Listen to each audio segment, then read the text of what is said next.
November 12 பிறந்தநாள் காணும் தமிழக பாஜக விளையாட்டு மற்றும் திறன் மேம்பாட்டு பிரிவு மாநில அமைப்பாளர் ஸ்ரீ நயினார் பாலாஜி அவர்களுக்கு நெஞ்சம் நிறைந்த பிறந்தநாள் நல்வாழ்த்துகள். வழக்கறிஞர் வி ரமேஷ், மாவட்ட பொதுச் செயலாளர், மத்திய சென்னை மேற்கு மாவட்ட பாஜக. No compromise. உங்க சைடுலயும் எங்க சைடுலயும். It's a GT promise. GT Holidays, South India's #1 travel brand. உங்கள் தங்க நகையை அதிக விலைக்கு விற்கவும் மற்றும் அடகில் இருக்கும் தங்க நகையை மீட்டெடுத்து அதிக விலைக்கு விற்கவும் உடனே அணுகவும். Prime gold hub 9840551787. திமுக எதிரி, பிரதான எதிரி நாம் தமிழர். அதுல உங்களுக்கு ஏதாவது சந்தேகம் இருக்கா? என்ன அதுல சந்தேகம் வந்திருக்கு. இப்ப என்ன சந்தேகம்? கள்ளத்தனம் செய்த காதகன் கருணாநிதி. இந்த பாட்டு கேட்டீங்களா?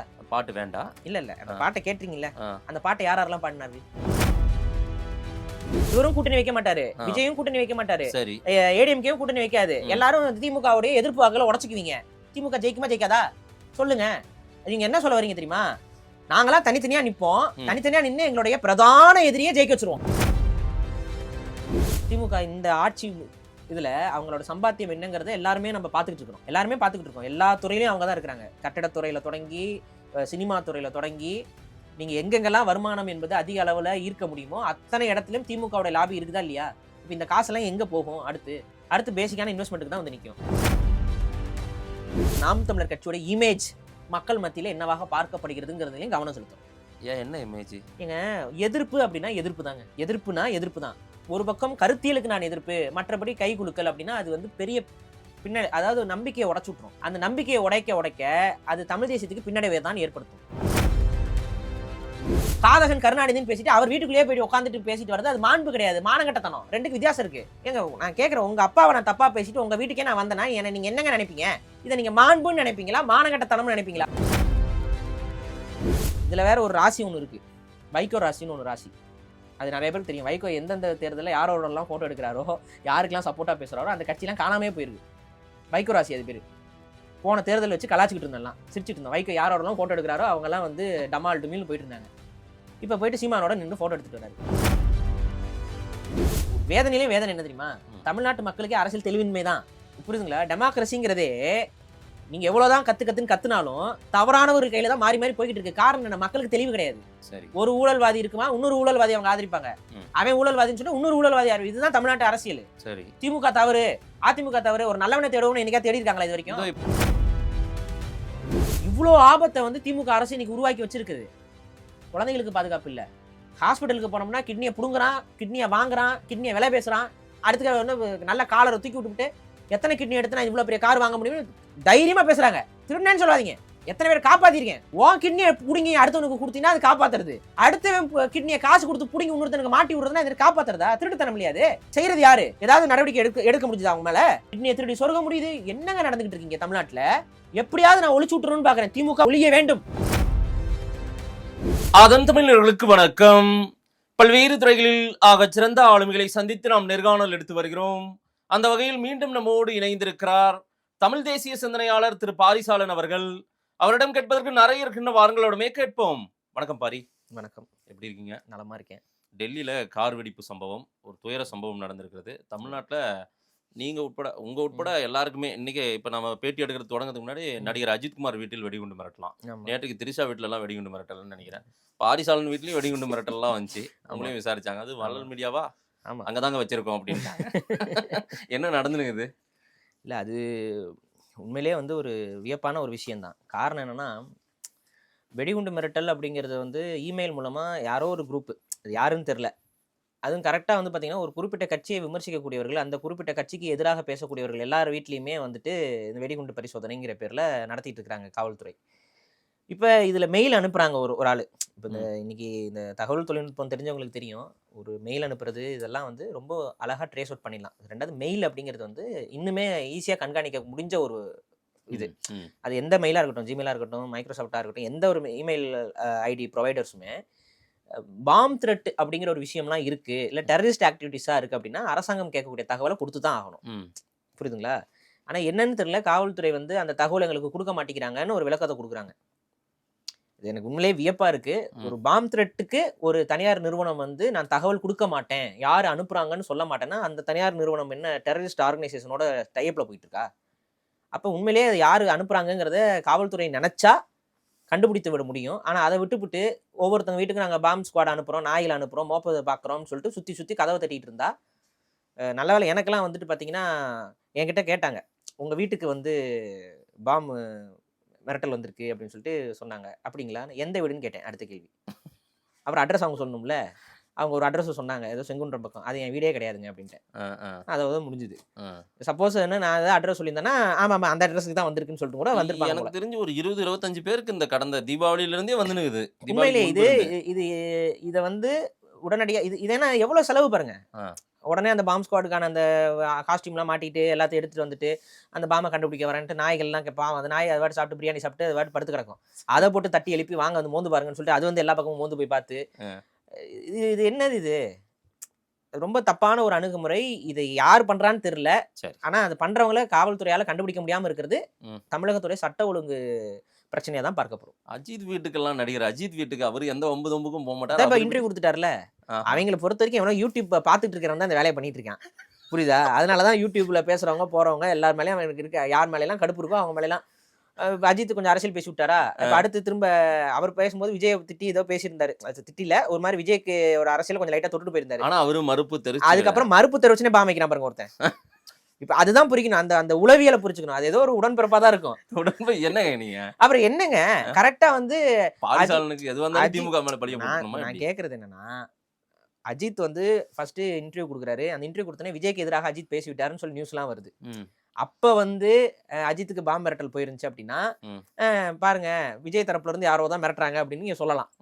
ஆனா இங்க இப்ப என்ன நடந்திருக்கு, அவர் வந்து அதுக்கு மறுப்பு தெரிவிச்சு என்னை வைத்து அரசியல் செய்யாதீர்கள்னு மறுப்பு தெரிவிக்கிறாரு. தெரிவிச்ச உடனே வந்து பாம்பு வைக்க போறேன்னு ஒருத்தர் கிளம்புறானா அவன் யாரா இருப்பா? சோ இவ்வளவுதான் விஷயம், பாத்துக்கோங்க. அதான் வெடிகுண்டு பரபரப்பெல்லாம் வந்து நிறைய இருந்துட்டே இருக்குது, புரளியாவே இருக்கு. தேர்தல் பரபரப்பும் நடந்துட்டு இருக்குது. எல்லா கட்சிகளும் தேர்தல் வேலைப்பாடுகளை தொடங்கிட்டாங்க. நீங்க எப்படி பார்க்கறீங்க 2026 தேர்தல் எப்படி இருக்கும்?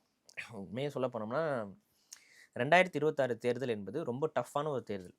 இங்க அரசியல் திறனாய்வாளர்கள்லாம் ஆளாளுக்கு வந்து அவங்களோட பர்சனலான ஒரு இன்டென்ஷன்ல தான் ஆய்வு பண்ணி சொல்லிட்டு இருக்காங்க. ஆனால் ஒரு நியூட்ரல் ஸ்டாண்ட் பாயிண்ட்லேருந்து பார்க்கும் பொழுது இது உண்மையிலேயே டிஃபிகல்ட்டான ஒரு தேர்தலாக இருக்கும். காரணம் என்னென்னா, இந்த 2026 புது வாக்காளர்கள் பட்டியல் என்பது உருவாக்கப்படுகிறது.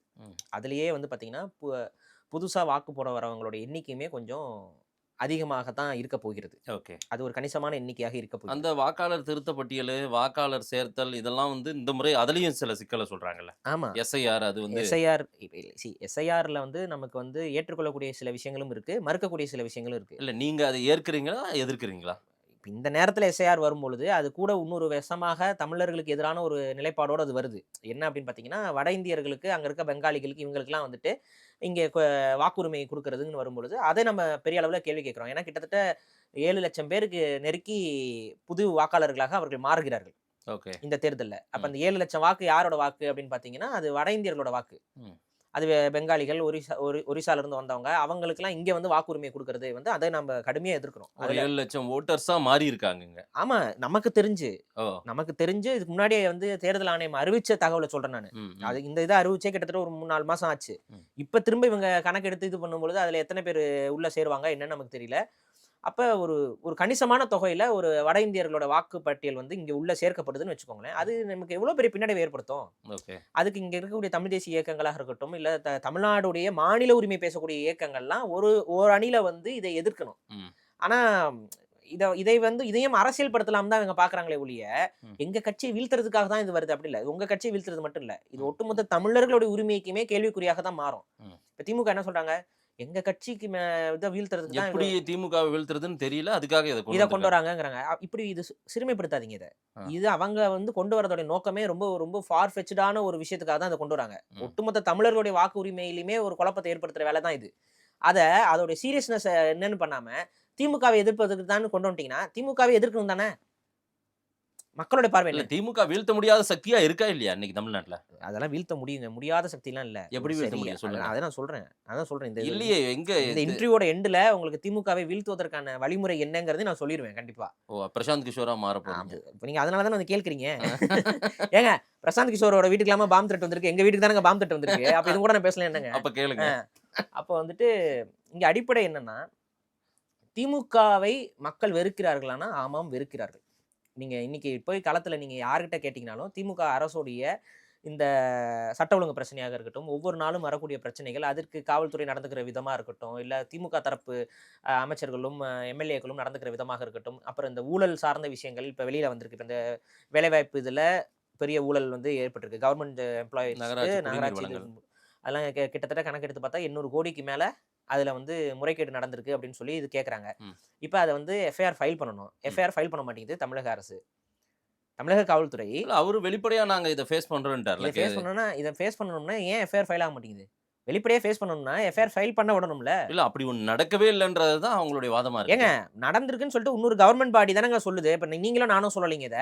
ம். அமலாக்கத்துறை சொல்லுது அப்படின்னா, அமலாக்கத்துறையோட பரிந்துரையில அவங்க பதிவு பண்ணணும் இல்லைங்க. இப்ப இப்ப இவங்க இல்ல, பண்ணல. அமலாக்கத்துறைன்றது என்ஃபோர்ஸ்மென்ட் டைரக்டரேட்ன்றது தமிழ்நாட்டை நோக்கி மட்டும் தான் வருது. வேற எந்த ஸ்டேட்டுக்கு அதுல பக்கம் போலயே. அதுல நீங்க சொல்றதுல நியாயம் இருக்கு. ஆ. கண்டிப்பா இந்த அமலாக்கத்துறை வந்து பாஜகவுடைய ஒரு ஏவு சக்தியாக வந்து இவங்க அரசியல் பண்றாங்கங்கிறதுல எல்லாம் எனக்கு மாற்று கருத்து இல்ல. ம். நான் கேட்கிறேன், நீங்க உண்மையிலேயே நல்லவராக இருந்தால், நீங்க திருடவில்லை என்றால், அதாவது யோக்கியனுக்கு இருட்டுல என்ன வேலைன்னு ஒரு பழமொழி இருக்கு, கேள்விப்பட்டிருப்பீங்க. ம். யோக்கியனுக்கு இருட்டுல என்ன வேலை? எதுக்கு இந்த மாதிரி ஒரு ஒண்ணுமே இல்லாம இப்படி ஒரு அவதூறை வந்து யாராவது சொல்லிட முடியுமா? இப்ப ஒரு இவ்வளவு முறைகேடு ஆயிருக்குங்கிறதுக்கு பேசிக் எவிடன்ஸ் இருந்தா தானே அமலாக்கத்துறையினால அதை பேச முடியும். ம். அந்த முறைகேடு எவ்வளவு அமௌண்ட் ஆயிருக்கு, எவ்வளவு என்ன ஏது அப்படிங்கிறதுல வேணா கூட குறைச்சிருக்கலாம். ம். ஆனா அங்க ஒரு முறைகேடு இருக்குங்கிறதே நம்மளால மறுக்க முடியாதுல்ல. சரி. ஆனா அப்படிலாம் ஒண்ணுமே நடக்கவே இல்லைன்னா கற்பனையில வாழுதா அமலாக்கத்துறை? இப்ப என்ன பண்ணும்? எஃப்ஐஆர் ஃபைல் பண்ணல. இப்ப அமலாக்கத்துறைக்கு இருக்க ஒரே ஆப்ஷன் என்ன? அடுத்த அமலாக்கத்துறை ஏதாவது நீதிமன்றமோ இதுலயோ போயிட்டு இதை வந்து எஃப்ஐஆர் ஃபைல் பண்ண மாட்டேங்கிறாங்கன்னு ஒரு கேஸ் ஆகி, அதுக்கு என்ன பண்ணுவீங்க? தமிழக அரசு தரப்புல இருந்து என்ன சொல்வீங்க? உங்க பப்ளிக் ப்ராசிக்யூட்டர் அனுப்புவீங்க. இல்ல அமலாக்கத்துறையோட ரோல் டைரக்டா இதுல இன்வால்வ் ஆக முடியாது. அதனால தான் அவங்க மாநில காவல்துறை அதுதாங்க கொடுக்குறாங்க. மாநில காவல்துறை இப்ப ஒரு இடத்துல கிரைம் நடந்திருக்குங்கிறத அமலாக்கத்துறை கைட் பண்றாங்க. ம், ம். ஏன் ஃபைல் ஆகலைங்க? அமலாக்கத்துறை தான் அதை ஒருவேளை ஆய்வு செய்யும். உண்மை தன்மையை ஆய்வுக்கு உட்படுத்துறாங்க போல தெரியுது. இது உண்மைத்தன்மை ஆய்வுக்கு உட்படுத்துறதுக்கு தாங்க சிஎஸ்ஆர் போடணும், எஃப்ஐஆர் பண்ணணும். எஃப்ஐஆர் பண்ணணும் தூக்கி எல்லாரும் ஜெயில தூக்கி போடவா எஃப்ஐஆர் போடுறாங்க? எஃப்ஐஆர் விசாரணை தான். விசாரணை தானே. விசாரணையே பண்ண மாட்டேன்னு கண்ண மூடுறது என்னது? ம். இப்ப நீங்க எஃப்ஐஆர் ஒன்ஸ் ஃபைல் பண்ணிட்டீங்கன்னா அந்த கேஸை கண்டிப்பா விசாரிச்சு தான் ஆகணும். ம். அப்ப இவங்க தரப்புல இருந்து ஆதாரங்களை கொடுக்கணும், அவங்க தரப்புல இருந்து ஆதாரங்களை கொடுக்கணும். இல்லைங்க இதெல்லாம் பொய்யான ஆதாரம்னா பொய்யான ஆதாரம்ங்கிறதெல்லாம் நிரூபிச்சு இதை பார்த்துட்டு, ஆனா இது விசாரணை தொடங்குற இந்த பிள்ளையார் சொல்லி போறதுங்கிறது என்ன? ம். ஃபர்ஸ்ட் சிஎஸ்ஆர் இது, அதுக்கப்புறம் வந்து எஃப்ஐஆர். இது ரெண்டும் அடுத்த கட்ட ப்ரொசீஜர் விசாரணைக்கு வரதுக்கு விசாரிக்க விடமாட்டேன் அப்படின்னா, ம். இது வந்து அந்த சூனாபானா கதை தானே இது. அவ்வளவுதான் முடிஞ்சிருச்சுன்னு சொல்லிட்டு சுத்திட்டு போறதானே. சரி. நீ சொல்லிருவியா, ம். கேட்டுருவியா? இதுதான் பண்ணுது தமிழக அரசு. ம். அப்ப இது சூனாபானா அரசுன்னு தான் நம்ம சொல்ல முடியும். ரைட். எப்படி வீழ்த்த முடியும் திமுகவை? திமுகவை வீழ்த்துவதற்கு ஒரு வலுவான எதிர்க்கட்சி கூட்டணி என்பது உருவாக வேண்டும். அதுல எனக்கு மாற்று கருத்தே கிடையாது. வலுவான எதிர்க்கட்சி வலுவான கூட்டணி. எதிர்க்கட்சி கூட்டணி திமுகவை வீழ்த்துவது அப்படிங்கிற ஒரு நோக்கத்தோடு இருக்க வேண்டும். ஆனா அதே கூட்டணி பாஜகவுடைய சப்போர்ட் இல்லாத கூட்டணியாக இருக்க வேண்டும். பாஜகவோட சப்போர்ட் இருக்கக்கூடிய கூட்டணியாக அது இருக்கும் பட்சத்தில் ம். திமுகவை வீழ்த்தது கடினம்.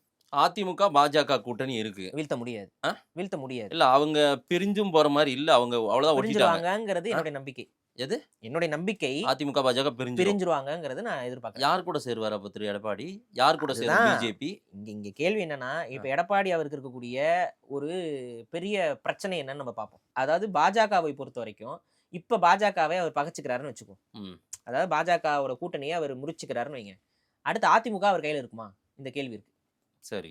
கண்டிப்பா அதிமுக வந்து இப்ப பாஜகவுடைய நட்பை வந்து பகைத்து கொண்டு அவங்கள கழட்டி விட்டுட்டு ஒரு வேலையை பண்றாங்க அப்படின்னா, ம். ஆட்டோமேட்டிக்கா அதிமுகவுடைய இரட்டலையும் சின்னத்தையும் கட்சியையும் புடுங்கி கொடுக்கறதற்கான அத்தனை வழிவகைகளும் பாஜக கிட்ட இருக்கு. சரி. ஸோ எடப்பாடியை பொறுத்த வரைக்கும் அவர் தன்னுடைய பொறுப்பை, அதாவது அதிமுகவில் அவர் ஒருங்கிணைப்பாளராக இருக்கக்கூடிய அந்த ஒரு பொறுப்பை எப்படியாவது பாதுகாத்து கொள்ள வேண்டும். பொதுச் செயலராக இருக்கக்கூடிய அந்த பொறுப்பை பாதுகாத்து கொள்ள வேண்டும்ங்கிற நினப்புல ம். அவர் பிஜேபியை எதிர்க்கக்கூடிய சக்தி இல்லாம இருக்காரு. இதுதான் உண்மை. ம். அவரால் இப்ப எதிர்க்க முடியாது. இப்ப எதிர்த்தாருன்னா கண்டிப்பா சிக்கல் தான். ம். ஆனா நீங்க சமீபத்துல நீங்க கவனிச்சிருப்பீங்க, ஏடிஎம்கே உடைய ஸ்போக்ஸ் பர்சனாக செயல்படக்கூடிய நபர்கள் எல்லாருமே ம். ஒரு விஷயத்தை தெளிவா சொல்லிட்டே இருப்பாங்க. எது? பிஜேபிக்கு கம்மியான சீட்ஸ் கொடுங்க. இப்ப சில பத்திரிகையாளர்கள் ஏடிஎம்கேக்கு ஆதரவாக செயல்படக்கூடியவர்கள்லாம் பாஜகவுக்கு கொடுக்க வேண்டிய சீட்ஸை குறைங்க, ம். இது தேவையில்லை, இவ்வளவு சீட்ஸை கொடுக்கும்போது அது நமக்கு உண்மையிலேயே ஒரு பெரிய பிரச்சனையா இருக்கும், ம். சீட்ஸை குறைங்கன்னு சொல்லி ஒரு பிரச்சனை வந்துச்சு. நடுவில் வந்து பாஜக தரப்புக்காரங்களாம் எப்படி நாங்கள் இவ்வளோ பர்சன்டேஜ் வாக்குகளை உறுதிப்படுத்தி வச்சிருக்கோம், போன தேர்தலில் பாருங்க 18% வாக்குகளை நாங்கள் வந்து எங்க பக்கம் வச்சிருக்கிறோம், ம். எங்களுக்கு நீங்க எப்படி சீட்டை கம்மி பண்ணி கொடுக்கணும்னு சொல்லுவீங்கன்னா ஒரு விவாதம் சண்டையெல்லாம் நடந்தது நீங்க பார்த்துருப்பீங்க. சரி. இப்போ இதோடைய பின்னாடி நோக்கம் என்ன அப்படின்னு பார்த்தீங்கன்னா, என்னுடைய கணிப்பு இது உண்மையா இதெல்லாம் நமக்கு தெரியல. என்னுடைய கணிப்பு என்னன்னா, எடப்பாடியை பொறுத்த வரைக்கும் இந்த முறை பாஜகவுக்கு சீட்ஸை கொஞ்சம் குறைச்சு கொடுக்கலாம் அப்படிங்கிற ஒரு எண்ணத்துல அவர் இருப்பாரு. ம். அதற்கு பாஜக ஏற்றுக்கொள்ளுமா அப்படின்னா கண்டிப்பா ஏற்றுக்க மாட்டாங்க. ஏற்றுக்கொள்ளாது. ம். ஏற்றுக்கல அப்படின்னா ஆட்டோமேட்டிக்கா பாஜக வந்து இந்த கூட்டணியை உடைப்பதற்கான வாய்ப்போ இல்ல இந்த கூட்டணியிலிருந்து வெளியில போறதுக்கு ஒரு வாய்ப்போ இருக்கும். அப்படியே வெளியில போனாலும் அவங்க ஒரு பெரிய கூட்டணியை உருவாக்குவதற்கான வாய்ப்பும் இருக்கு. இப்ப அப்படி யார் போயிடுவாங்க அந்த மாதிரி பிரிஞ்சா? பிஜேபி தனியா போயிருச்சுன்னா பிஜேபிக்கு இன்னைக்கு சால்ரா அடிச்சுக்கிட்டு ஏடிஎம்கே கூட ஒட்டிட்டு இருக்கிறவங்க எல்லாம் யாரோ அவங்க எல்லாம் அப்படியே பிஜேபி கூடவே போயிருவாங்க. ஆஹா. ஏடிஎம்கேவை தவிர்த்து மற்ற இயக்கங்கள் இருக்குல்ல, ஆ. அதுல முக்காவாசி இயக்கங்கள்னு வச்சுக்கோங்க. ஒரு சில இயக்கங்கள் மேபி ஏடிஎம்கேவோட கண்டினியூ ஆகலாம். ம். ஆனா முக்காவாசி இயக்கங்கள் ஆல்ரெடி எடப்பாடியோட லீடர்ஷிப் பிடிக்காத நபர்கள்லாம் இருக்கிறாங்க. ஆமா. அவங்கெல்லாம் அப்படியே ஒரு செட்டா போவாங்க. பட் அவங்க எந்த அளவுக்கு வாக்க புல் பண்ணுவாங்க, ஓட் புல் பண்ணுவாங்கன்னு நமக்கு தெரியாது. சரி. அப்புறம் உங்களுக்கே தெரியும் பாமக பிரச்சனையும் கொஞ்சம் ஒரு ரெண்டா பிரிஞ்சு கிடக்குது. அதுல ஒரு ஒரு இன்னுமே ஒரு முடிவுக்கு வந்துருச்சான்னு முழுமையா சொல்ல முடியாது. அந்த மாதிரி ஒரு அன்ஸ்டேபிளான ஒரு விஷயத்துல தான் போகுது. மேபி பாமக வேணா ஏடிஎம்கே கூடவே தொடரலாம். அப்படி ஒரு வேளை ஏடிஎம்கே, பாமக மற்றும் சில தமிழ்நாட்டை சார்ந்த மாநில கட்சிகள் ஒருங்கிணைந்த ஒரு கூட்டணியை உருவாக்குறாங்க அப்படின்னா அந்த கூட்டணிக்கு வந்து கணக்கு அடிப்படையில் அவங்களுக்கு வந்து அதுல வந்து அவங்க வந்து உத்தமர்கள் நான் சொல்லலை. அவங்க வந்தாங்கன்னா ஊழல் நடக்காது, அவர்கள் தான் தமிழர்களின் எதிர்காலம் அப்படிலாம் நான் சொல்ல. ஆனா இந்த கூட்டணிக்கு திமுகவை வீழ்த்துவதற்கான ஒரு கணக்கியல் அடிப்படையில் ஒரு வாய்ப்பு இருக்கும்னு நான் நினைக்கிறேன். உங்க கணக்கீடு அப்படியெல்லாம் பார்க்கும்போது எத்தனை முனை போட்டியா இருக்கும்னு நினைக்கிறீங்க? இப்போதைக்கு அனுமானிக்க முடியுது உங்களால? கண்டிப்பா விஜய் தனித்து போறதுக்கான வாய்ப்பு ரொம்ப அதிகம். அன்லெஸ் அன்டில் பிஜேபியோட இருக்கக்கூடிய கூட்டணி ஏடிஎம்கேவோட கூட்டணி வந்து உடையுது அப்படிங்கிற பட்சத்தில் மேபி விஜய் ஃபைனல் ஸ்டேஜில் ஏதாவது ஒரு முடிவுக்கு வரலாம். இல்லைன்னா எலெக்ஷன் முடிஞ்சும் கூட அவர்கள் வந்து அதிகாரத்தை அடைவதற்கு ஏதாவது ஒரு ஒப்பந்தத்துக்குள்ள வரலாம், தனித்து போட்டிட்டும் கூட. ஆனா அதுக்கு வந்து விஜய் வந்து எம்எல்ஏக்கள் ஜெயிக்கணும். ஆனா விஜய் தனித்து நிற்கும் பொழுது எம்எல்ஏக்கள் அவரால் ஜெயிக்கவே முடியாதுங்கிறது என்னுடைய பார்வை. இப்போ வரைக்கும் 15% 20% சொல்றாங்களே விஜய்க்கு நிறைய. நானே வந்து சொல்லியிருப்பேன், ஒரு 12% வரைக்கும் விஜயால ரொம்ப சாதாரணமாக வாங்க முடியும் அப்படின்னு நான் சொல்லியிருப்பேன். சாதாரணமா வாங்க முடியும். அது அப்படின்னா நாம் தமிழர் தாண்டி சொல்றீங்க நீங்க? நாம் தமிழரை தாண்டி அப்படின்னு நாம் தமிழரை கம்பேரிசனுக்குள்ளே கொண்டு வரல. இல்ல கம்பேரிசன் தேவையா இருக்குது. நான் சொல்றது தமிழ் தேசிய ஓட்டர்ஸோடைய பார்வையாளர் நீங்க, அவதானே? அவங்க எப்படி ஓட்டளிக்கணும்னு நினைக்கிறவர் நீங்க, அவதானே? தமிழ் தேசிய வாக்காளர்களை பொறுத்த வரைக்கும் அதுல கோர் தமிழ் தேசிய வாக்குகள்னு ஒண்ணு இருக்கு. அது வந்து தமிழ் தேசிய கட்சிகளை தாண்டி வேற கட்சிகளுக்கு போகாது. ரைட். அந்த கோர் தமிழ் தேசிய வாக்குகள் எவ்வளவுங்கிறது தான் இந்த தேர்தல்ல நாம் தமிழருடைய வாக்குகள் மூலமாக பிரதிபலிக்கப்படும். ஓகே. ஆனா இப்ப அதிகமாகும் இல்ல வாக்குகள்? அதிகமாகிறதுக்கான வாய்ப்புகளும் உண்டு நாம் தமிழர் சரியான அரசியலை முன்னெடுத்தால். அது என்ன சரியான அரசியல்? சரியான அரசியல்னா என்னன்னா, திமுகவுக்கு சப்போர்ட்டிவான கருத்துக்களை அறிவிப்பதாக இருக்கட்டும், இல்ல திமுகவுடைய எதிரிகள் எல்லாம் தன்னுடைய எதிரிகளாக கருதி கொண்டு பேசுவதாக இருக்கட்டும், இது எல்லாத்தையும் அவங்க தவிர்த்து ஓரம் வச்சுட்டாங்க. திமுக எதிரி, பிரதான எதிரி நாம் தமிழர். அதுல உங்களுக்கு ஏதாவது சந்தேகம் இருக்கா? என்ன அதுல வந்து சந்தேகம் வந்திருக்கு. இப்ப என்ன சந்தேகம்? இல்லைங்க, கள்ளத்தனம் செய்த காதகன் கருணாநிதி இந்த பாட்டு கேட்டீங்களா? பாட்டு வேண்டாம். இல்ல அந்த பாட்டை கேட்டீங்கல்ல, அந்த பாட்டை யாரெல்லாம் பாடினார்கள்? பாடினாங்க. யார் பாடினா? அண்ணன் சீமான், சாட்டை துரைமுருகன். சாட்டை துரைமுருகன் முதல்ல பாடினாரு, அண்ணன் சீமான் வந்து பாடினார். இதுல உங்களுக்கு ஏதாவது மாற்று கருத்து இருக்கா? சரி. இப்ப இவங்க வீட்டுல ஒருத்தர் இறக்குறாரு, இந்த குடும்பத்துக்குள்ள ஒருத்தர் இறக்குறாரு. அந்த நபர், குறிப்பிட்ட நபரு முக முத்துவுக்கும் ஸ்டாலின் அவர்களுக்கும் என்ன உறவு? அண்ணன் அண்ணன் அண்ணன் தம்பி தம்பி. சரி. இப்ப என்னைக்காவது ஒரு நாள் முத்து அவர்களுக்கு ஒரு பிரச்சனைன்னு வரும் பொழுது ஸ்டாலின் அவர்கள் என்றாவது ஒரு நாள் அவருக்கு துணை நின்றிருக்கிறார்களா? ஒரே குடும்பம் தாங்க, ஒரே ரத்தம் தாங்க. நீங்க கேதம் கேட்க போறதையும் இத போய் இருங்க நான் சொல்றேன்.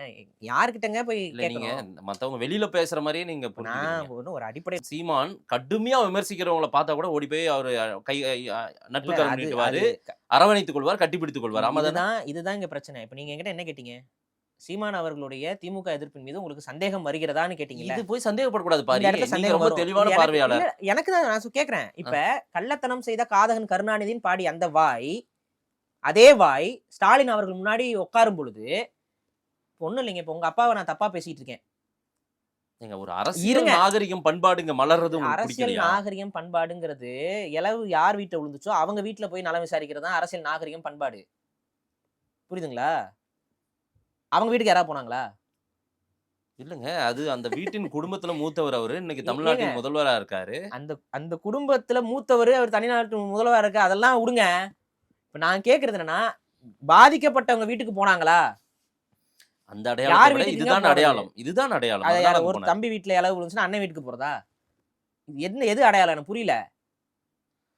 நான் இப்ப கேக்குற கேள்வி, நீங்க வெளியில கள்ளத்தனம் செய்த காதகன் கருணாநிதின்னு பாடிட்டு அந்த காதகன் கருணாநிதி அவரோட வீட்டுக்கு சென்று எப்படி உங்களால துக்கம் விசாரிக்க முடியும்? எந்த முகத்தோட உங்களால துக்கம்? அப்ப என்னன்னா, இது நீங்க அவர் சொல்லி இப்ப ஒருத்தரை பாடுறீங்க, அவரு ரொம்ப தவறான நபர். அந்த தவறான நபரோட வீட்டுக்கு நான் போய் உட்காந்து நலம் விசாரிப்பேன், துக்கம் விசாரி, இது எப்படி அரசியல் நாகரிகம்ங்கிறீங்க நீங்க? இல்ல, உங்களுக்கு இருக்கிறது வன்மம், அவங்களுக்கு இருக்கிறது இப்படி அரசியல் இப்படியே நாகரிகம். அது எனக்கு புரியல. இப்ப விஜய் மீது திமுக சீமானுக்கு இருப்பது வன்மமா? வன்மம் எனக்கு இருக்கு. திமுக மேல வன்மம் இருக்கதானங்க வேணும்.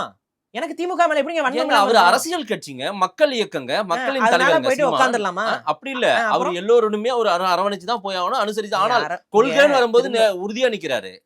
அது அந்த கொள்கைங்கிறது எங்க வரும்? அதான் நான் கேக்குறேன். கொள்கைங்கிறது எங்க வரும் சொல்லுங்க. இப்ப நீங்க ஒரு திருடன். திமுகவை இப்ப நான் திட்டாம போயிட்டாங்க. இப்ப நான் கேக்குறேன், நீங்க ஒரு திருடர், நீங்க ஒரு திருடர்னு வச்சுக்குவோம். இப்போ ஒரு திருடரை வந்து அவரோட திருட்டுத்தனத்துக்கு தாங்க நான் எதிரி, மற்றபடி அவரோட வீட்டுக்கு நான் போய் உட்காந்து எல்லாமே நான் பழகிட்டு வருவேன்னு சொன்னா உங்களையும் திருடர்னு தான் கேட்பாங்க மக்கள்.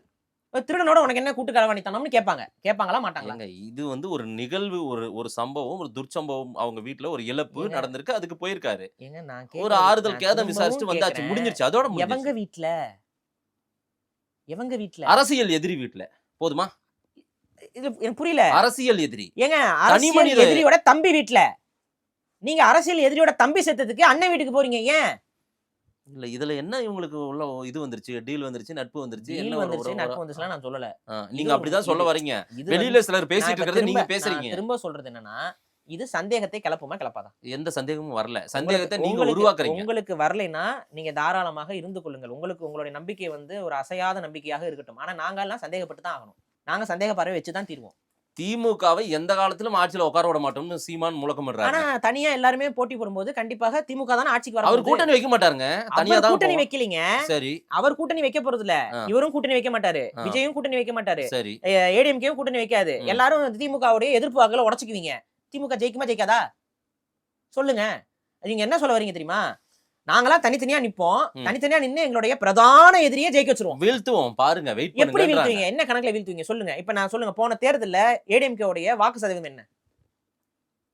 டிஃபரன்ஸ் கிட்டத்தட்ட ஒரு 3% தான் திமுக அதிமுக. சட்டமன்றத்துல இல்ல, நாடாளுமன்றத்துல. கடைசி தேர்தல் நாடாளுமன்றம் தான். ஆமா நாடாளுமன்றத்துல 21%. 21%. ஆமா சோ நீங்க கூட குறைச்சு சட்டமன்றம் போது கொஞ்சம் ஏடிஎம்கே இன்னும் கொஞ்சம் எட்ஜ் கிடைக்கும். ஆமா. சோ இன்னொரு எக்ஸ்ட்ரா ஒரு 5% கூட போட்டுக்கோங்க. ம், ம். சோ இப்ப வந்து ஒரு சரி ரொம்பவும் தலை வேணாம், ஒரு 30 கூட வச்சுக்குவோம். சரி.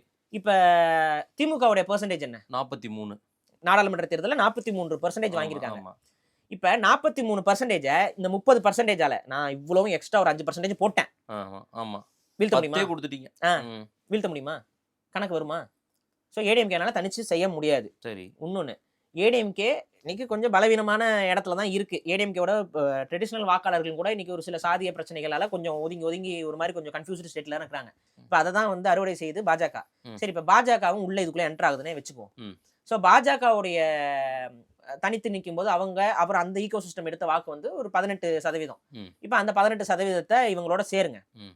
இப்போ இதோட கேட்கும்போது இப்போதான் அந்த ஃபைட் வந்து கொஞ்சம் ம். ஈக்குவல், அதாவது திமுகக்கு ஈக்குவல் அப்படிங்கிற இடத்துக்கு வருது. சரி. ஸோ இவங்க இப்போ என்ன பண்ணுவாங்க, இது போக சாமானியர்களுடைய, அதாவது இந்த கட்சி சாராத, இந்த கட்சிகளோட வாக்குகள் அல்லாத பொதுவானவர்களோட வாக்குன்னு ஒன்று இருக்கும். இப்போ அவங்க வந்து இப்போ திமுக மேல ஏற்பட்டிருக்கக்கூடிய அதிருப்தி வாக்குகள்னு ஒன்று இருக்கும். சரி. இந்த அதிருப்தி வாக்குகள் ஒரு இடத்துல குமிஞ்சா தான் ஏதாவது ஒரு கூட்டணி வந்து பெரிய அளவுல ஜெயிக்கிறதுக்கு வாய்ப்பு உண்டு. சரி. கரெக்டா? ம். சரி, இந்த அதிருப்தி வாக்குகள் குவியுமா அப்படின்னு பாத்தீங்கன்னா யார்கிட்ட குவியும்? இப்ப எடப்பாடி மட்டும் தனியாக நின்று ஒரு அளவுக்கு சப்போஸ் ஈக்குவலான பெர்சன்டேஜ் வச்சிருக்காரு அப்படின்னா ம்.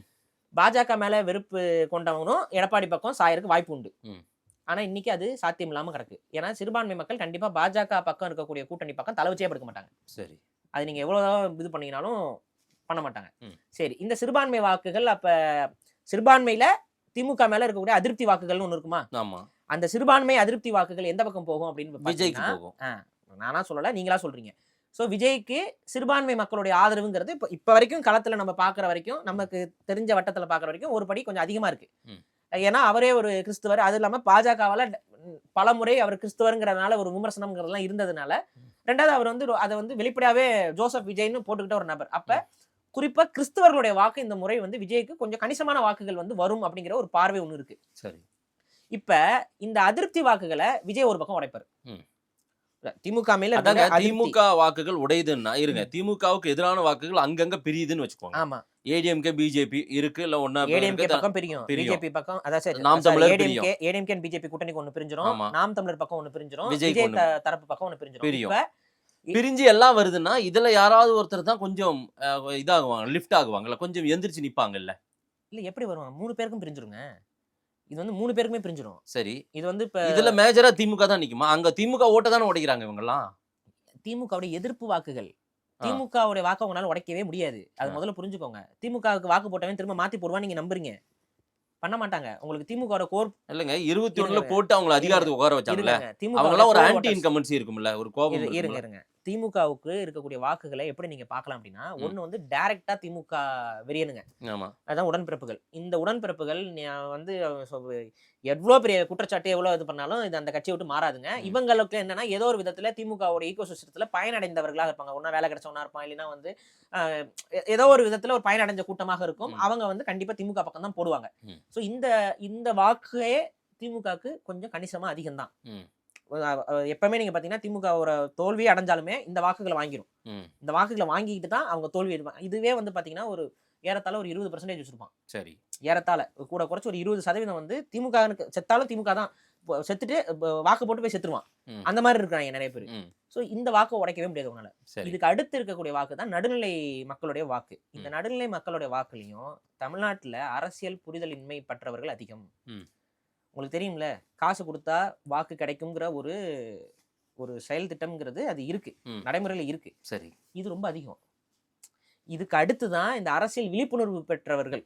இந்த அரசியல் விழிப்புணர்வு பெற்றவன்ல தான் நீங்க சொல்ற இந்த ஆன்டி இன்கம்பன்சி, அந்த பிரச்சனை இந்த பிரச்சனை, இதுல விஜய்க்கு போடவா நாம் தமிழருக்கு போடவாங்கிறதெல்லாம் அடுத்து. யார் எனக்கு அதிகமா காசு கொடுப்பாங்களோ அவங்களுக்கு நான் வாக்கு போடுறேன்னு ஒரு கேட்டகரி ஒன்று இருக்குல்ல, அந்த கேட்டகரி அதிகமா இருக்கா இல்லையா இன்னைக்கு? இருக்கு. நம்ம ஒரு யதார்த்தத்தை பேசுவோம். நம்ம வந்து சும்மா எல்லாம் கொடுக்கறது இல்ல அப்படின்னா யதார்த்தத்தை இல்ல, எவ்வளவு கொடுப்பாங்களோ அதுக்கேத்த மாதிரி போடுவோம்ன்றாங்க. ஆமா.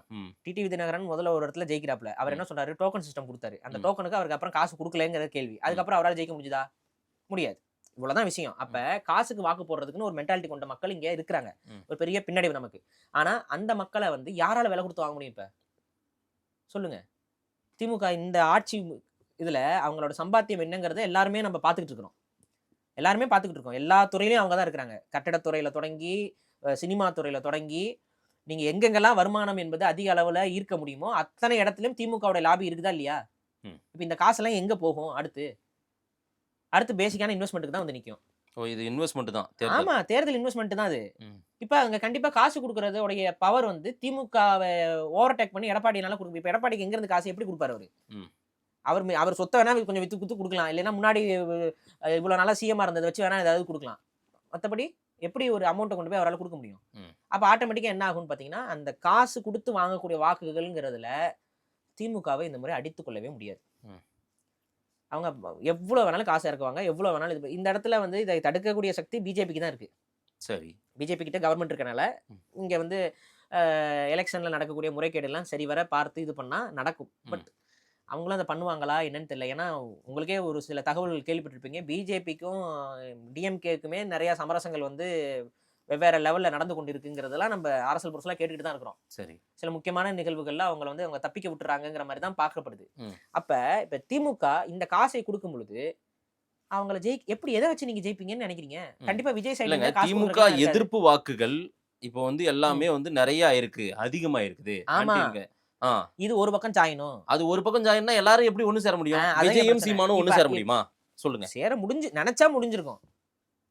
யாரும் நினைக்கல, 2 பேருமே நினைக்கல. மக்களை யார் 2 பேரும் நினைச்சிருந்தாங்கன்னா அவங்க 2 பேரும் ஒண்ணு சேர்ந்திருப்பாங்க. மக்கள் நினைக்கல அவங்க. அப்புறம் வேற என்ன சொல்லுங்க? இப்ப இவங்க 2 பேருக்குமே கணிசமான வாக்குகள் வரலாம். ஆனா எம்எல்ஏக்கள் ஜெயிப்பாங்களா? ஜெயிக்கலாம். அதாவது ஒண்ணு சேர்ந்தா ஜெயிக்கலாங்க. இப்ப தனித்தனியாக நிக்கும் போது எத்தனை எம்எல்ஏ உங்க இதுல இந்த முறை வருவாங்க? எந்த கேண்டிடேட் எந்த தொகுதியில வரதுக்கு வாய்ப்பு இருக்கு? ஆதவர்ஜனா இன்னும் 6 மாசம் இருங்கடா, என்ன யார் வராங்கன்னு ஆதவர்ஜனா விட்டுருங்க தயவு செஞ்சு. ஆதவர்ஜனாவுக்கு முதல்ல இன்னும் 6 மாசத்துல அவர் எங்க இருப்பாருன்னு தெரியாது. ஏன் போன 6 மாசத்துக்கு முன்னாடி அவர் எங்க இருந்தாரு, அதுக்கு முன்னாடி 6 மாசத்துக்கு முன்னாடி எங்க இருந்தாரு, இது மாதிரி 6 மாசம் டைம் ஸ்கேல்ல ஆதவர்ஜனாவே தாவி வந்திருக்காரு விஜய் கிட்ட. ஒரு 6 மாசத்துக்கு முன்னாடி போனா வேறவங்க இருப்பாரு, அதுக்கு முன்னாடி 6 மாசத்துக்கு முன்னாடி போனா வேறவங்க இருப்பாரு. விடுதலை சிறுத்தையில் இருந்தாரு, அதுக்கு முன்னாடி எங்க இருந்தாரு, திமுக இருந்தாரு. திமுக இருக்கும்போது ஏதோ பேனாவை உருவாக்குனாராம், சாரி ஏதோ பெண் நிறுவனத்தை உருவாக்குனாராம். இன்னைக்கு அந்த பெண்ணு எங்க இருக்குன்னு தெரியல. அந்த பெண்ணை யார் வச்சிருக்கான்னு தெரியல இன்னைக்கு. அதை உருவாக்கிட்டு அங்க விட்டுட்டு திரும்ப இந்த பக்கம் விடுதலை சிறுத்தைக்கு வந்தாரு. வந்துட்டு அம்பேத்கர் சிலையை தூக்கிட்டு போனாரு, புத்தகத்தை தூக்கிட்டு போனாரு. இந்த புத்தகத்தை பரிசளிக்க போறேன்னு சொல்லி விஜய் கிட்ட போனாரு. புத்தகத்தை பரிசளிக்கிறதுக்கு பதிலாக புத்தகத்தை இங்க கொடுத்துட்டு விஜயோட போய் உட்காந்துட்டாரு. ஆதவ அர்ஜுனாவை பேசுறதுலாம் நீங்க வந்து அவருக்கு ஏதாவது பேச தெரியுதா? அரசியல் என்ன பேசிக்கிட்டு இருக்காரு? காட்டுறேன்டா பண்றேன்டா, இது என்னது? இதான் அரசியலா? அதுக்கப்புறம் நான் சொல்றேன், பேசும்போது கொஞ்சம் நிதானமா பேச வேண்டாம். விஜய் இன்னும் கவுத்துட்டு போயிருக்காரு அவரு. இப்ப விஜய் மேல ஒரு சந்தேகம் வந்திருக்கு புதுசா ஆதவ அர்ஜுனோட பேச்சுக்கு அப்புறம். ஏன் என்ன சைக்கிள் ஓட்டி உங்களுக்கு ஆதரவு தெரிவிச்சாரு எங்க தலைவர்னு செய்திகளா இருந்து இது பரவுச்சு இல்ல? அப்ப பேசப்பட்டது இது வரைக்கும் பேசப்பட்டது என்ன? சைக்கிள் அவர் ஓட்டிட்டு வந்தாரு. விஜய் வந்து திமுகவுக்கு வாக்கு போடுங்கன்னு அவர் சொல்லல. சைக்கிள் ஓட்டிட்டு வந்தாரு. அது கருப்பு சிவப்பு சைக்கிள் அப்படின்னு ஒண்ணு ஆட்டோமேட்டிக்கா ஆளாளுக்கு ஒரு கதை ஆளாளுக்கு ஒரு கதை ஒண்ணு பாருங்க. கருப்பு சிவப்பு சைக்கிள் அது எதை குறிக்கிறது? திமுகவை குறிக்கிறது அல்லவா அப்படின்லாம் அவங்க சொல்லிட்டு இருந்தாங்க. இப்ப நான் கேக்குறது, விஜய் வந்து வெளிப்படையா சொல்லல நான் திமுகவுக்காக தான் வாக்கு கேட்டேன் அப்படின்ட்டு. ஆனா ஆதவ அர்ஜுனா ஒத்துக்கிறாரு. அப்ப நான் இப்ப கேள்வி என்ன வைக்கிறேன்னா, ஏன் திமுகவே வாக்க உடைக்கிறதுக்கு உங்களை இறக்கி விட்டுருக்குன்னு சொன்னா இதுல இருந்து உங்களால தப்பிக்க முடியுமா? இந்த விமர்சனத்துல இருந்து நீங்களும் ஒரு கமலஹாசன் சொன்னா நீங்க என்ன பண்ணுவீங்க? இல்ல அப்படி எல்லாம் போயிட்டாங்கன்றாரு. பல பேர் ரெஜெண்ட்ல போயிட்டு பல கோடிக்கு கையெழுத்து போட்டாங்க. ஆனா எங்கால் மட்டும் தான் வந்து அப்படி எல்லாம் பண்ணல. இந்த படத்தோட இந்த ஜனநாயகன் படத்தோடைய இதுவே வந்து ஏதோ சன் ஏதோ தான் உரிமம் எடுத்திருக்கிறதா தகவல் சொல்றாங்க. அது ஏதோ அந்த என்னமோ ரைட்ஸ் வந்து சன் இவங்க தான் எடுத்திருக்காங்க அப்படிங்கிறாங்க. அது சினிமா வேற பாட்டு. இப்படிதாங்க இது வேற அது வேற. இது எனக்கு புரியலைங்க அரசியல்னா என்னன்னு.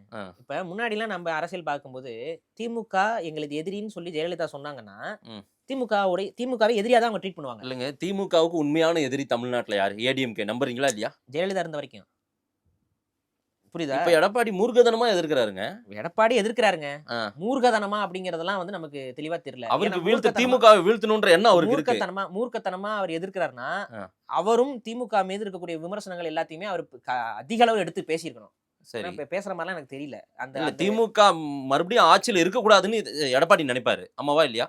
அவர் நினைக்கிறாரு. ஆனா அவரால வந்து அத நான் என்ன சொல்றேன், எடப்பாடிக்கு பிரையாரிட்டி அது திமுகவை வீழ்த்தணுமா இல்ல ஏடிஎம்கே தான் பக்கம் வச்சுக்கணுமா? இது அது அவருக்கான அவர் தான் தலைமையிலான கட்சி தான் அது. இப்ப வரைக்குங்க இன்னும் தீர்ப்புலாம் வரலைங்க. எல்லாம் முடிஞ்சது, எல்லாம் வரல, இன்னும் தீர்ப்பு முடியல. அது அந்த தீர்ப்பு கடைசி வரைக்கும் முடிக்க மாட்டாங்க. அது அப்படிதான் இருக்கும்.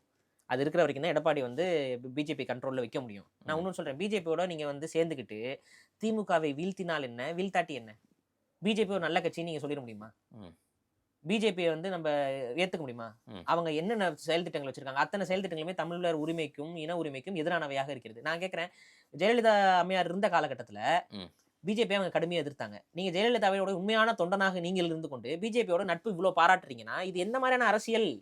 திமுகவை வீழ்த்தணுங்க இன்னைக்கு. இது திமுகவை ஜெயலலிதா அன்னைக்கு திமுக வீழ்த்தோட நினைச்சாங்களா? எனக்கு புரியலையே. இல்ல இன்னைக்கு வீழ்த்தணும்னா ஒரு கூட்டணி தேவையா இல்லையா? விஷயம் புரிஞ்சுக்கோங்க, திமுகவை மட்டும் வீழ்த்தணுமா? இதுதான் கேள்வி. திமுகவையும் வீழ்த்தணும், பாஜகவையும் வீழ்த்தணும். அப்பதான் தமிழர்களுக்கு நல்லது நடக்கும். திமுகவுக்கு பதிலா பாஜக கொண்டு வந்துட்டோம்னா நல்லது நடக்கும் நீங்க நம்புறீங்களா? சரி, எடப்பாடி நம்புறாரா? சரி விட்டுருங்க, நீங்க எடப்பாடியை நம்பல. அடுத்து எங்க அண்ணன் சீமானுக்கு வாங்க. அவங்க உறுதியா திமுகவை எதிர்க்கிறாங்க. அதுல எனக்கு மாற்று கருத்து இல்ல. ஆனா அவங்க நம்மளோட இமேஜ், அதாவது இப்ப நாம் தமிழர் கட்சியோட இமேஜ் மக்கள் மத்தியில என்னவாக பார்க்கப்படுகிறதுங்கிறதுலயும் கவனம் செலுத்தும். ஏன் என்ன இமேஜ்? ஏங்க எதிர்ப்பு அப்படின்னா எதிர்ப்பு தாங்க. எதிர்ப்புனா எதிர்ப்பு தான். ஒரு பக்கம் கருத்தியலுக்கு நான் எதிர்ப்பு, மற்றபடி கை குலுக்கல் அப்படின்னா அது வந்து பெரிய பின்னாடி, அதாவது நம்பிக்கையை உடைச்சு விட்டுரும். அந்த நம்பிக்கையை உடைக்க அது தமிழ் தேசியத்துக்கு பின்னடைவை தான் ஏற்படுத்தும். இது என்னுடைய ஸ்ட்ராங் பிலீஃப். நீங்க சீமான் மேலேயே சந்தேகப்படுறீங்களா? சந்தேகம் இல்லைங்க, நான் திரும்ப சொல்றேன். இது இந்த விவாதத்தை ஹைப் பண்ணி நம்ம இந்த நாம் தமிழர் கட்சிக்கார தம்பிகள்லாம் வந்து கடிக்கணும் அதெல்லாம் இல்லை. நான் திரும்ப சொல்றேன், திமுக எதிர்க்கணும். இப்ப ராஜபக்சே நம்ம எதிர்க்கணுமா எதிர்க்க வேணாமா? ஆமா, ராஜபக்சே இனத்தை கொன்றொழித்தவன். அந்த ராஜபக்சே இனத்தை கொன்றொழிக்கும் பொழுது அவருக்கு துணை நின்ற அத்தனை பேரையும் நாம் எதிர்க்கணுமா எதிர்க்க கூடாது? அந்த ஒரு கொள்கையோடு தான் திரு சீமானுடைய அந்த ராஜபக்சேவுக்கு கை கொடுத்த விடுதலை சிறுத்தைகளுடைய கட்சி திருமாவளவன் அவர்களை எதிர்க்கிறோமா இல்லையா? போய் இவர் என்னங்க போயிட்டு சாப்பிட்டுட்டு கை கொடுத்துட்டு வந்துட்டாரு, அதுதானங்க. இப்ப நான் கேட்கிறேன், இவர் போய் சந்தித்தது தவறுனா இவர் போய் சந்திச்சது தவறு அப்படின்னு நம்ம பேசுறோம் அப்படின்னா பேசியிருக்கிறோம், பேசணும்ல இல்ல, பேசிட்டு இருந்துரும். திமுகவை இவர் போய் சந்திப்பதும் தவறுதான். அந்த இடத்துல நீங்க ஸ்ட்ராங்கா பேசிதான் ஆகணும். நீங்க வந்து இதை மாண்புனா இது மாண்பு இடத்துக்குள்ளே வராது. மாண்புனா வந்து கருணாநிதி அவர் தவறானவர், அவரோடு நமக்கு எந்த ஒட்டும் இல்லை உறவும் இல்லை, இது மாண்பா பேசுறது. காதகன் கருணாநிதினு பேசிட்டு அவர் வீட்டுக்குள்ளேயே போயிட்டு உட்காந்துட்டு பேசிட்டு வர்றது அது மாண்பு கிடையாது, மானங்கட்டத்தனம். ரெண்டுக்கு வித்தியாசம் இருக்கு. ஏங்க நான் கேட்குறேன், உங்க அப்பாவை நான் தப்பா பேசிட்டு உங்க வீட்டுக்கே நான் வந்தேன்னா என்ன நீங்க என்னங்க நினைப்பீங்க? நீங்க என்ன நினைப்பீங்க சொல்லுங்க? நீங்க உங்க அப்பாவை பத்தி நான் தப்பா பேசுறேன், தப்பா பேசிட்டு அதுக்கப்புறம் திரும்ப உங்க வீட்டுக்கு நான் வரேன் அப்படின்னா இதை நீங்க மாண்புன்னு நினைப்பீங்களா, மானகட்டத்தனம்னு நினைப்பீங்களா? ஓட்டரசியல்ல நான் இப்ப வைகோ அவர்களை சந்தித்தாரு. ஓட்டரசியல்ல காம்ப்ரமைஸ் ஆக நான் மாட்டாங்க. ஒண்ணு கேக்குறேங்க, வைகோ அவர்களை சீமான் சந்தித்தார். ஆமா, நான் ஏதாவது ஆமா. எதிர்த்தா பேசுனேனா? ஏன்னா அது இயல்பாக நடந்தது. ஒரு கூட்டத்துக்கு போறாங்க, அந்த கூட்டத்துக்கு அவர் வராரு. நான் அதை போய் விமர்சிச்சேனா? எங்கேயாவது விமர்சிச்சிருக்கேனா? ஏன்னா வைகோவை போய் சந்திக்கணும் அப்படின்னு போல, நலம் விசாரிக்க போனாரு வைகோ வீட்டுக்கு, அது வேற. அது வேற. மருத்துவமனைக்கு போனாரு, அது வேற. ஆனா வைகோவும் இவரும் ஒன்னா நின்று ஒரு பிரஸ் மீட் கொடுத்தாங்களே பசும்பொன்ல, அது வந்து இயல்பாக நடந்தது. அதெல்லாம் நம்ம விமர்சிக்க முடியல, விமர்சிக்க கூடாது. ஆனா அப்படி வைகோவோட அவர் பிரஸ் மீட் கொடுக்கும் பொழுது வைகோ கூட வந்தவரோட வேர்வையை தொடச்சு விடுறாரு சீமான். நீங்க பாத்தீங்களா அந்த சீன்லாம்? இதெல்லாம் பார்க்கும்போது எனக்கு அதிருப்தி வருகிறது நாம் தமிழரின் மீது. இது என்ன அடுத்து வைகோவோட கையில போயிட்டு கையை, அதாவது அந்த ஒரு வடிவேலு படத்துல வந்து இந்த கையை காலா நினைச்சு கும்பிடுறேன் ஒரு மாதிரி ஒரு உடல் மொழி பண்ணுவாப்புல இல்ல, அந்த பார்த்திபனுக்கும் வடிவேலுக்கும் ஒரு காமெடி வரும், ஞாபகம் இருக்கா உங்களுக்கு? அந்த இதுல நல்ல சீன், அந்த ஒரு துபாய்க்கு போயிட்டு அவர் படம், அதுல வந்து இந்த கையை காலா நினைச்சு கும்பிடுறேன் ஒரு மாதிரி ஒரு இது பண்ணுவார்ல, அதை தான் பண்றாரு சீமான். இதை பார்க்கும் பொழுது அதிருப்தி வருமா வராதா? இதுல வேற ஒரு ராசி ஒண்ணு இருக்கு, வைகோ ராசின்னு ஒன்று ராசி. அது நிறைய பேருக்கு தெரியும். வைகோ எந்தெந்த தேர்தலில் யாரோடலாம் ஃபோட்டோ எடுக்கிறாரோ, யாருக்கெல்லாம் சப்போர்ட்டாக பேசுகிறாரோ அந்த கட்சியெல்லாம் காணாமே போயிருக்கு. வைகோ ராசி அது பேர். போன தேர்தல் வச்சு கலாச்சிக்கிட்டு இருந்தோம்லாம், சிரிச்சிட்டு இருந்தோம். வைகோ யாரோடலாம் ஃபோட்டோ எடுக்கிறாரோ அவங்கெல்லாம் வந்து டமால் டுமில்னு போயிட்டு இருந்தாங்க. இப்போ போயிட்டு சீமானோட நின்று ஃபோட்டோ எடுத்துட்டு வராரு. நான் சொல்கிறேன், இதெல்லாம் சரியில்லைன்றீங்க. அது இதெல்லாம் பாருங்க, ராசி இது ஜோசியக்காரர்கிட்ட போய் கேட்டு வேணா பாருங்க. இது வரைக்கும் வைகோ யாரோடலாம் போய் நின்றுருக்காரோ, சரி, அவங்க விஜயகாந்தோட போய் நின்னாரு, விஜயகாந்தோட அரசியல் படுத்துருச்சு, சரி, யாரோடலாம் விரும்பினாரோ அவங்க எல்லாரோட அரசியலும் படுத்து இல்லை. ஐபிச்சில் டிஎம்கே எதிர்ப்பு இருக்கும் நாம் தமிழர். நீங்க வேணா பார்க்க தான் போறீங்க வர்ற நாட்கள்ல. திமுகவை எதிர்த்து திமுகவுடைய வாக்குகளை உடைத்து அதன் மூலம், அதாவது திமுகவோட வாக்குல, அதாவது திமுகவோட எதிர்ப்பு வாக்குகளை உடைத்து நம்மளோட வாக்குல அவங்க கணிசமான வளர்ச்சியை காட்டட்டும், அதுல எனக்கு மாற்றுக்கிறதே இல்லை.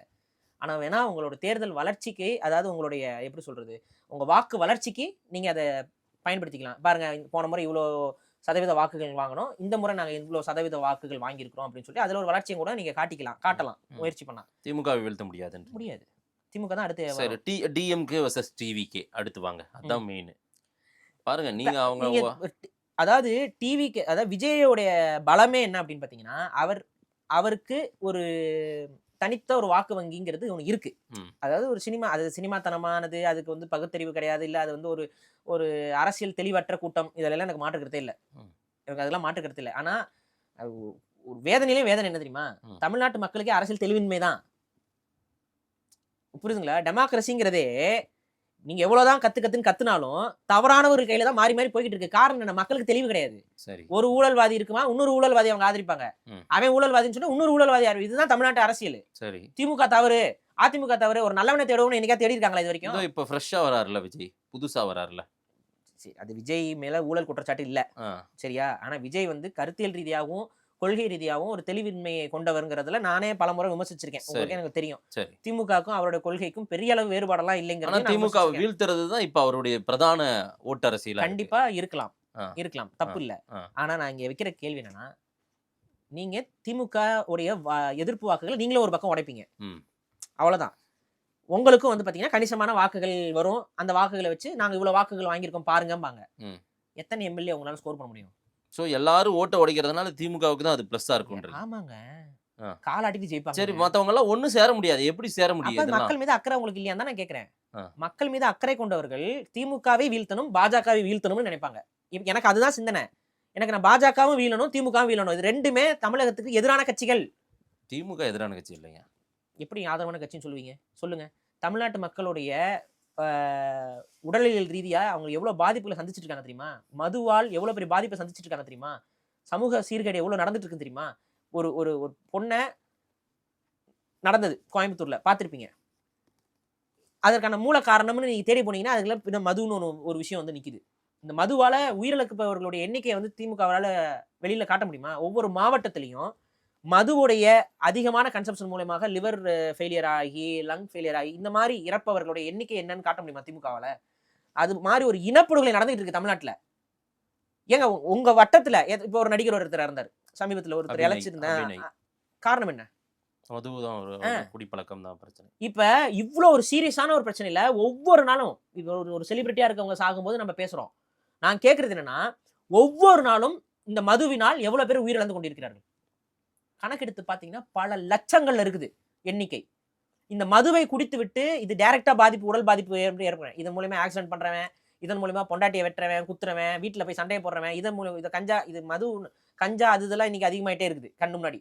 அதெல்லாம் இப்போ பயன்படுத்திக்கிட்டு இன்னைக்கு வயலன்ஸ்னு ஒன்று இருக்கு. இந்த வயலன்ஸோட எண்ணிக்கை நீங்க கணக்கெடுத்து பாருங்க. இன்னைக்கு கட்ட பஞ்சாயத்தின் மூலமாக நடக்கக்கூடிய கொலைகளை பாருங்க. இன்னைக்கு நேத்து ஒருத்தனை கொண்டிருக்காங்க திருச்சியில. முதலமைச்சர் அங்க திருச்சிக்கு போயிருக்காரு, அங்க ஒரு கொலை நடந்திருக்கு. காவல்துறை குடியிருப்பு பகுதிக்குள்ள போய் வெட்டுறான்.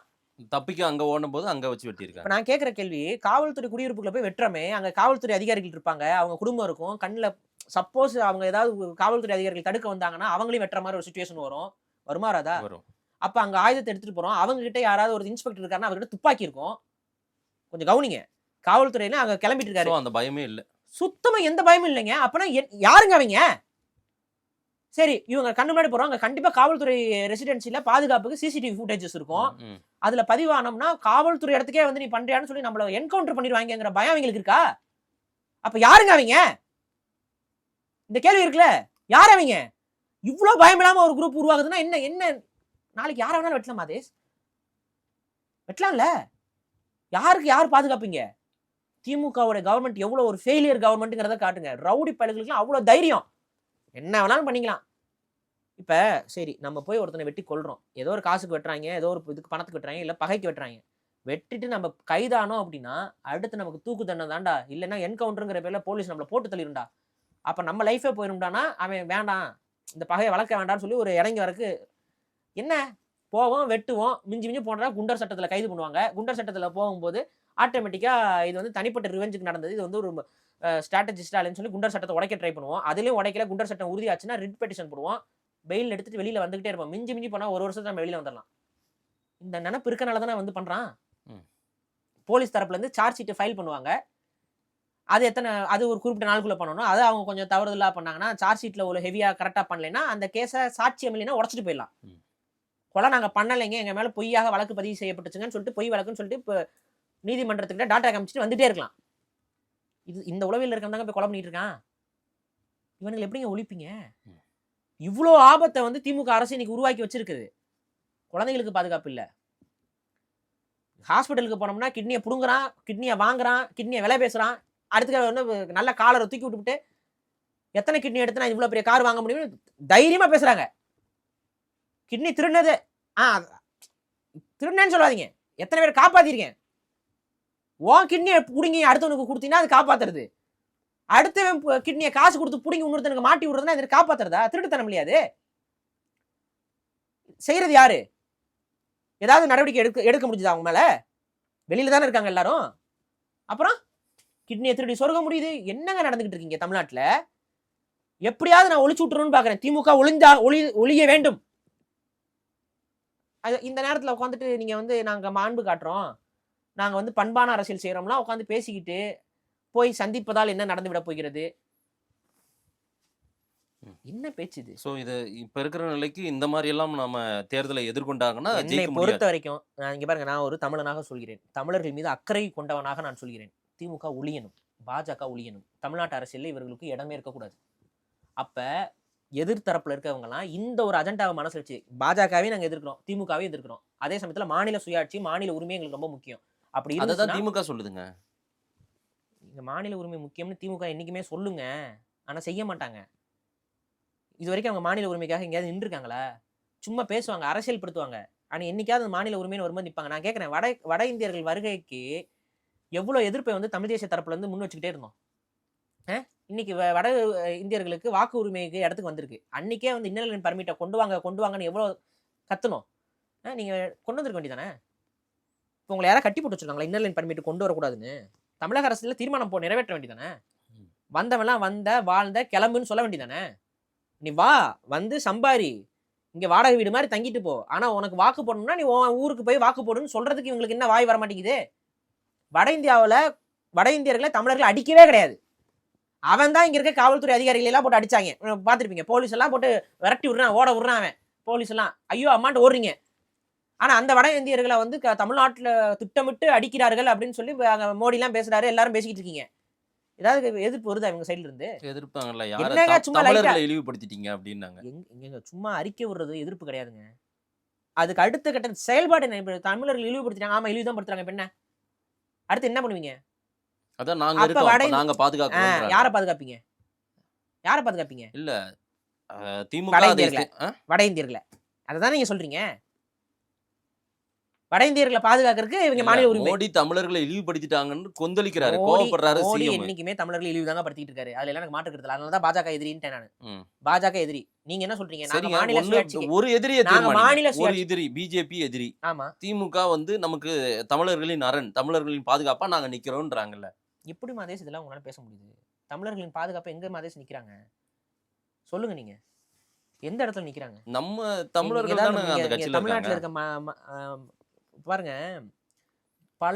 பல குன்றுகள் வந்து இன்னைக்கு காணோம். ம். பல குன்றுகளுக்கு வந்து லைசென்ஸ் கொடுத்து போய் உடங்கிறாங்க. அந்த குன்றுகள்ல எவ்வளவு தமிழர் வரலாறு புதஞ்சு கிடக்குது தெரியுமா? எத்தனை பாளிகள் இருக்கு தெரியுமா? அது யுனெஸ்கோவால அங்கீகரிக்கப்பட்ட பாளிகளை மட்டும் தவிர்த்து விட்டுட்டு இப்ப போய் பாருங்க, நீங்க வந்து சமணப்படுகைகள் இருக்க பகுதிகளுக்கு போங்க, அங்க எல்லாமே பாறைகள் தானே. சமணப்படுக்கைன்னு அங்கீகரிக்கப்பட்ட இடங்களை மட்டும் விட்டுவிட்டு அந்த மித்த அத்தனை பாறைகளையும் நீங்க உடைச்சிட்டு இருக்கீங்க. அதை எப்படி உடைக்கிறீங்க? வெடிகுண்டு வச்சு தான் உடைக்கிறீங்க. பெரிய பெரிய இன்ஸ்ட்ருமெண்ட் வச்சு தான் அறுக்குறீங்க, எல்லாம் பண்றீங்க. இந்த அதிர்வுகளால அந்த பாலிகளுக்கு பாதிப்பு வருமா வராதா?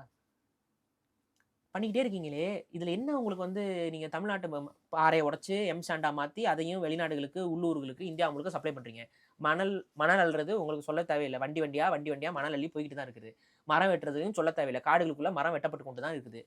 இதுல எந்த இடத்துல எந்த ஆங்கிள் நீங்க தமிழ்நாட்டை பாதுகாக்கிறீங்க? தமிழ்நாட்டுடைய தொழில்துறையிலிருந்து எல்லா இடத்துலயும் எல்லாரும் திமுகவை வீழ்த்தணும்னு போட்டிடுறாங்க. இப்ப போட்டிட்டு திமுகவை வீழ்த்தணும்னு எல்லாரும் ஒரு பக்கம் நின்று போட்டிடாம ஆளாளுக்கு போட்டி போட்டீங்கன்னா திமுக எப்படி வீழ்த்தும்?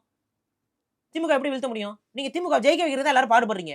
வெளிப்படையா சொன்னா இதான் நடக்குது. அப்படி இல்ல, திமுக மட்டும் தான் எதிரி. நீங்க ஒண்ணும் இல்ல மாதேஷ், நீங்க நான் சொல்றத எழுதி வச்சுக்கோங்க. இப்ப இருக்கிற சினாரியோல அப்படியே கொண்டு போனாங்கன்னா திமுக காலாடிட்டு ஜெயிக்கும். இதுதான் விஷயம். இது வந்து கட்சி நடத்துறவங்களுக்கு தெரியாதுன்னு நினைக்காதீங்க. தெரியுது. தெரிஞ்சே பரவாயில்லன்னு நினைக்கிற குரூப் எல்லாம் இருக்குது இன்னைக்கு. இதுலயா? ஆமா. பிரதான போட்டியாளர் விஜய்க்கு தெரியாதா? சொல்லுங்க, விஜய்க்கு தெரியாதா? எல்லாரும் சேர்ந்து தனியா நின்னுட்டு இருந்தோம்னா வாக்கு உடைச்சு அவன் நம்ம ஜெயிக்கவும் மாட்டோம். ஆனா நம்ம எதிரி ஜெயிப்பான். இது இப்ப திமுக எந்த அளவுக்கு அரசியல் செய்யுதுங்கிறதெல்லாம் அவ்வளவு கஷ்டப்பட்டுட்டு என்னால வர முடியல, வெளியில பேச முடியலன்னு சொல்லிட்டு அவ்வளவு வருத்தப்படுறீங்கல்ல. எங்கள் மீது திட்டமிட்டு எங்களை வந்து இது பழி கொடுத்துட்டாங்கலாம் பேச முடியுதுல தாவக தொண்டர்கள். நான் கேட்கிறேன், அவ்வளோ கடுமையான எதிரியாக வந்து திமுக இருக்கும் பொழுது திமுகவை எப்படியாவது தோற்கடிக்கணுங்கிற எண்ணம் தானே அவர்களுக்கு இருக்கணும். மாறா வந்து நாங்க வாக்கு வாங்கிட்டு போயிடுறோம் அப்படின்னா வர்ற ஜனவரி பிப்ரவரி வரைக்கும் வெயிட் பண்ணுவோமே, அது அப்ப பார்த்தோம்னா நமக்கு தெரிஞ்சிரும்ல. அதுதான் நான் என்ன சொல்றேன், இங்க ஒரு வலுவான கூட்டணி என்பது உருவாகாமல் திமுகவை வீழ்த்த முடியாது. வலுவான கூட்டணி உருவாக்கத்திற்கு எந்த முனைப்பும் காட்டாத எந்த தலைவரும் திமுகவை நான் வீழ்த்துகிறேன் என்று சொல்வது பொய்மை. திமுகவை அவங்களால வீழ்த்த முடியாது. திமுகவுடைய மறைமுக வெற்றிக்கு வேலை செய்கிறார்கள் என்றுதான் எடுத்துக்கொள்ளப்படும். நீங்க இந்த பட்டியல்ல சீமான் எல்லாருமே தான் வைக்கிறேன். நான் எல்லாருமே தான் வைக்கிறேன். எல்லாரும் தாங்க வைக்க முடியும். எடப்பாடிக்கும் நான் வைப்பேன். எடப்பாடிக்கு நான் வைக்கிறேன், விஜய்க்கும் வைக்கிறேன், சீமான் அவர்களுக்கும் வைக்கிறேன். அப்ப யார் தான் திமுகவை வீழ்த்துறது? இப்ப இவங்க 3 பேரும் சேர்ந்தாங்கன்னு வைங்களேன், திமுக ஜெயிக்க முடியுமா? யோசிங்க. யார் 3 பேரும்? ADMK, NTK, TVK. என்டிகே கூட்டணி வைக்க மாட்டேன், தனித்தாடையால நான் போய் கரைய மாட்டேங்க, நான் மத்தவங்க வரலாற்றுல எங்க முன்னோர்கள் பண்ண தவிர நான் செய்ய மாட்டேன் அப்படின்றாரு. அந்த முன்னோர்கள்னாச்சும் ஏதாவது 4 எம்எல்ஏ சீட்லாம் வாங்கிட்டு போயிருக்காங்க. அந்த எம்எல்ஏக்கள்னாச்சும் இருந்தாங்க. இப்போ நீங்க வந்து கடைசி வரைக்கும் நீங்க வந்து பயிற்சி பண்ணிக்கிட்டே இருங்க. அதுல எங்களுக்கு பிரச்சனை கிடையாது. ஆனா நீங்க திமுக நான் வீழ்த்திடுவேன்னு சொல்லாதீங்க தயவு செஞ்சு.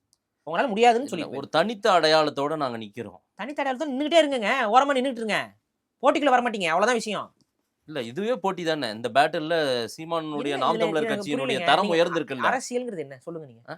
சும்மா வெற்றி தோல்விதான். வெற்றி தோல்வி. பார்ட்டிசிபென்ட்ஸ் பல முறை தோற்று நாங்க மேல எந்திரிச்சு வருவோன்றாங்க அவங்க. எனக்கு ஒண்ணு புரியல. ஒரு தேர்தல் செலவுன்னா என்னன்னு தெரியுமா உங்களுக்கு? என்னைய விட அவங்களுக்கு நல்லா தெரியுங்க. எவ்வளவு ஆகும்னு நினைக்கிறீங்க சொல்லுங்க? அவங்க தான் 10 லட்ச ரூபாயா 15 லட்ச ரூபாயா சொல்றாங்கல்ல. ஒரு தொகுதிக்கா 35 லட்சமா? ஒரு தொகுதிக்கு நீங்க கணக்கு பண்ணீங்கன்னா ஒரு தொகுதிக்கு 30 லட்சம்ங்கிறது எல்லாமே ரொம்ப கம்மி. வேட்பாளரா நின்னவனுக்கு தான் தெரியும் அந்த வழி. 35 லட்சமா? நான் ஒரே ஒரு கேள்வி கேட்கிறேன். உங்க கட்சியில நீங்க ஒவ்வொரு முறையும் நின்னு தோற்குறீங்கல்ல, சரி அதெல்லாம் தோத்துட்டு போங்க. ஒவ்வொரு நிமிஷமும் உங்களுக்காக நிக்கிறான் பாருங்க ஒருத்தன், ஒரு வேட்பாளர். அந்த மாதிரி எத்தனை வேட்பாளர் உங்க கட்சியில கண்டினியூ ஆயிட்டு இருக்காங்க? எங்க அண்ணன் தனித்த அடையாளத்தோட நிக்கணும். நான் கேக்குறேன். இல்ல நான் சொல்றேன், அத அவங்க கிட்ட பேசுறேன். ஒரே ஒரு கேள்வி நான் கேக்குறேன். நான் அதுதான் சொல்றேன். இப்ப இது வரைக்கும் எத்தனை எலெக்ஷன் நின்றுருக்காங்க ஆமா, நாம் அவங்க தமிழர். கிட்ட நான் பேசினேன். ம். எங்க அண்ணன் தான் தனித்த அடையாளமா நிக்கிறாரு. இப்ப நீங்க வேட்பாளரா நிக்கிறவன்ட்ட பேசாதீங்க. அதே தொகுதியில போன முறை வேட்பாளரா நின்றுப்பாரு. ம். அதுக்கு முன்னாடி ஒரு வேட்பாளரா நல்லா நின்றுப்பாரு. அவங்களே தான். நான் அவங்களையெல்லாம் என்ன 2-3 பேரை சொல்லலாம். அந்த மாதிரி 2-3 பேரை சொல்லலாம். இப்ப ஒவ்வொரு தொகுதிக்கும் வேட்பாளர் நீங்க போடுறீங்க சட்டமன்ற தேர்தலுக்கு. ம், 2016ல இருந்து காட்டுறீங்க. ஆமா. 2016 ஒரு செட் ஆஃப் வேட்பாளர்கள். அதுக்கு அடுத்து 2021 ஆமா. 2021 ஒரு செட் ஆஃப் வேட்பாளர்கள் இருக்காங்களா? ம். அப்ப இப்போ ஒரு செட் ஆஃப் வேட்பாளர் இருக்காங்க.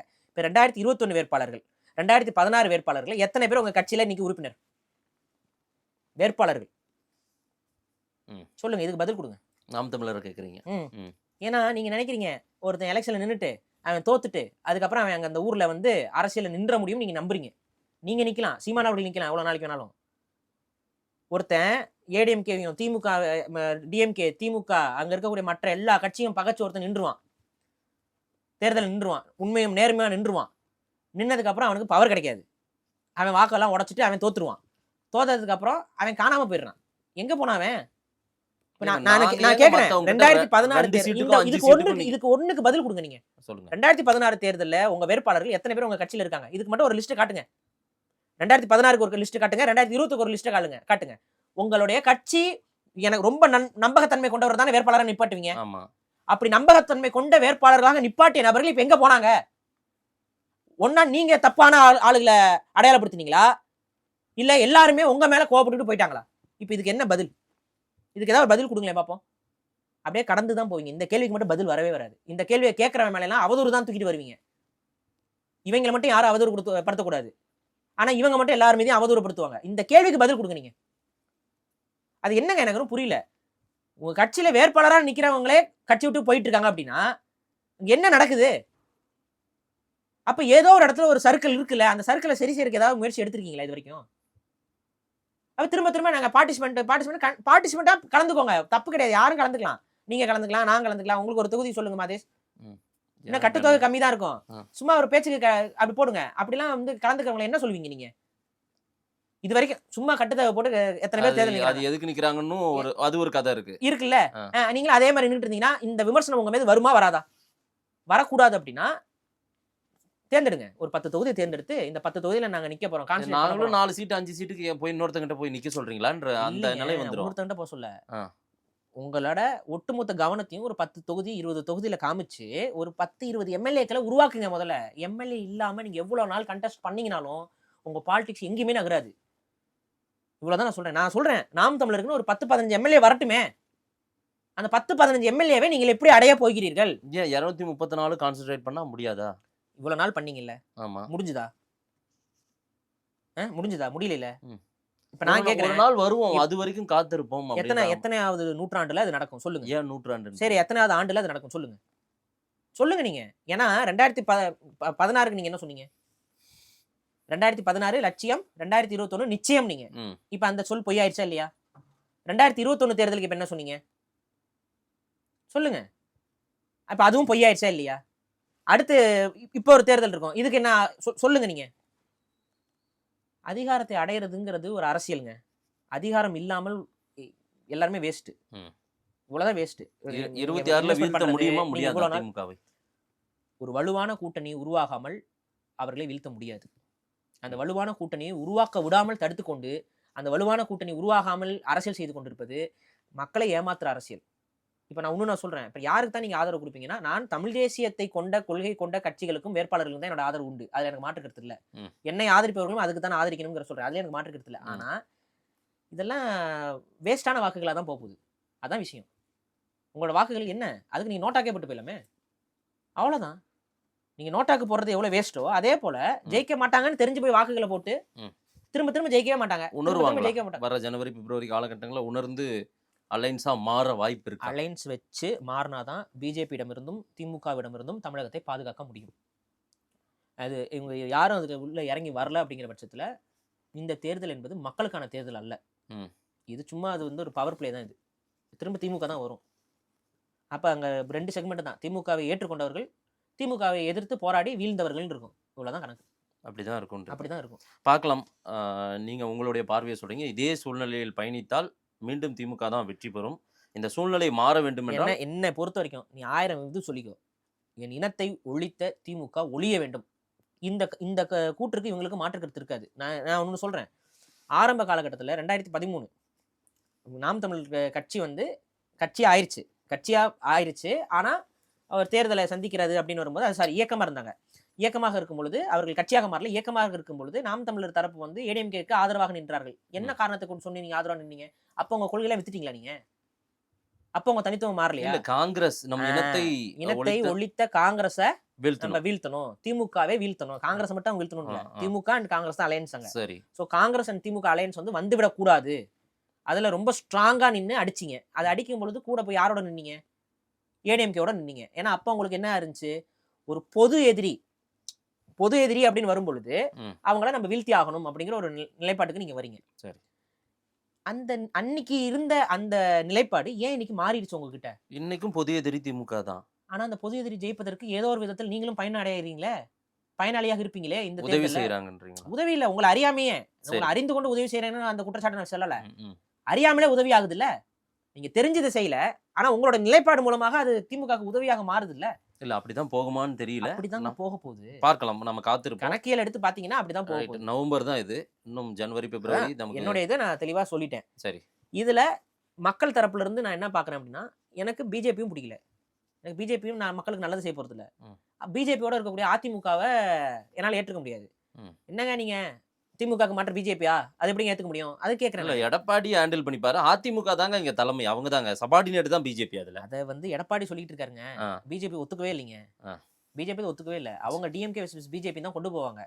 டிஎம்கேவே அப்படிதான் கொண்டு போகும். எடப்பாடியை கொண்டு வர மாட்டாங்க அவங்க. எடப்பாடியை வந்து பிஜேபியோட கையால தானே விமர்சிக்கிறாங்க. ஆமா. அப்ப அங்க எடப்பாடி தருது, அதனால அதை செய்யறாங்க. அதுதான் நீங்க பிஜேபியோட இருக்கக்கூடிய கூட்டணி என்பது டிஎம்கேக்கு லாபம் தரக்கூடிய கூட்டணி. உங்க சைடு இருக்கக்கூடிய குறைகளை நீங்க வெட்டணும்ல.